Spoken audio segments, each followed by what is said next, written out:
Und so begab es sich, dass nach 100 Jahren das Böse wieder Fleisch geworden war.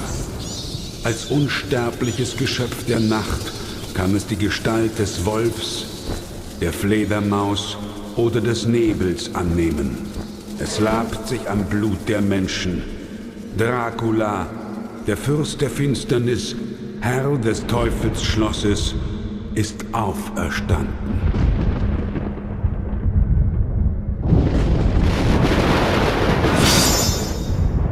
Now this is how you put together a compilation disc.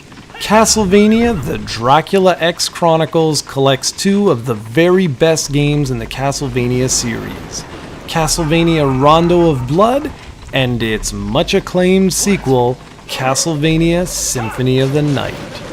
One of these games was the standout title after Super Metroid for the creation of the Metroidvania subgenre, and the other is widely considered to be one of the best installments of the action-based Castlevania games. In my mind, this is probably the best Castlevania game ever released, as it collects two of the greatest games in the series, and it's on a portable system so you can play it anywhere. So let's start off by talking about the game's main selling feature, Castlevania Rondo of Blood. This PC Engine exclusive was the one title that made me import a Turbo Duo way back when. I just had to play this, and for a very long time I was the envy of all my friends. While North American fans did eventually get Dracula X on the Super Nintendo, it was a vastly different experience compared to that of Rondo of Blood. This PSP remake is, well, just that, a remake. All of the graphics have been changed from 2D sprites to 3D polygons, the music has been reworked, and there's new voice acting. While I would love to say this is the way to play the game, that's actually a lie. There's nothing wrong with this particular version, but it just doesn't hold up to the original. What made Rondo of Blood special was the fact that there were countless branching paths you could take. There was a second playable character you could use, and the overall experience felt super refined. Yes, the 8-way directional whip from Super Castlevania 4 was not featured in this game, but instead the game featured something new called the Item Crash, which used a larger amount of hearts compared to your standard secondary weapon, but was far more powerful. Think of it sort of like a super move using your secondary weapons.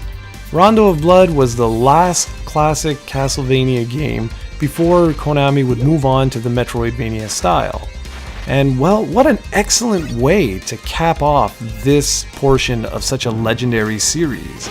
Now included on the UMD is not only this reworked version of the game, but you also get the original PC Engine version of Rondo of Blood.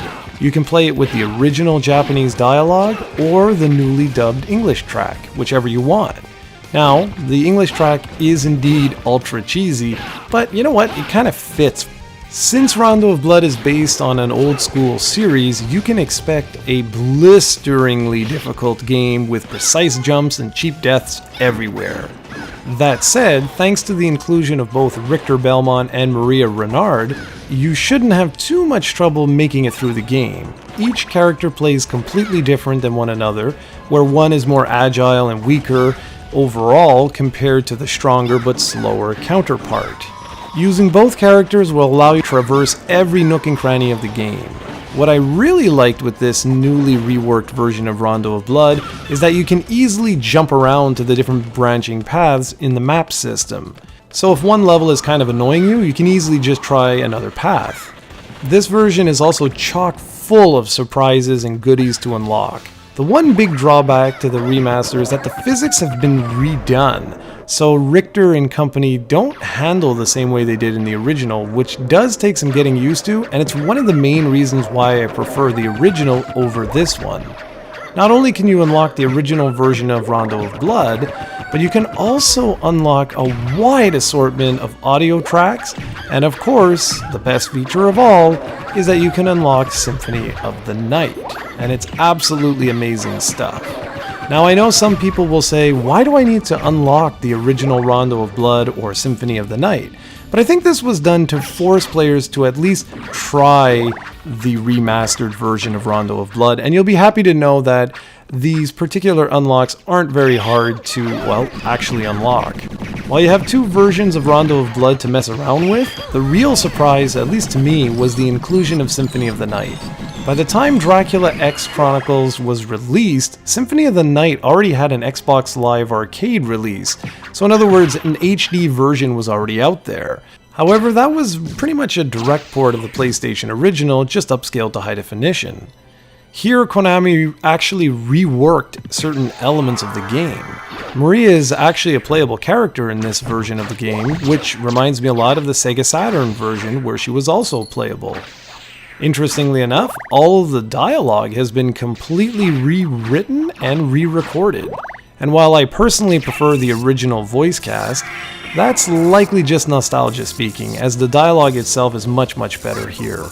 This version of Symphony of the Night is more cohesive than it was before, and it really makes the experience so much more interesting playing Rondo of Blood and then jumping directly into Symphony of the Night. I truly don't need to say anything about Symphony of the Night itself as a game. It's a masterpiece and my personal favorite Metroidvania-style Castlevania game. I consider it IGA's crowning achievement, and Bloodstained has a lot to live up to if it wants to surpass this game. For the original asking price of only $30, this was one of the best games on the PSP, and I can't recommend it enough. You can find a greatest hits version on eBay today for $10 or less.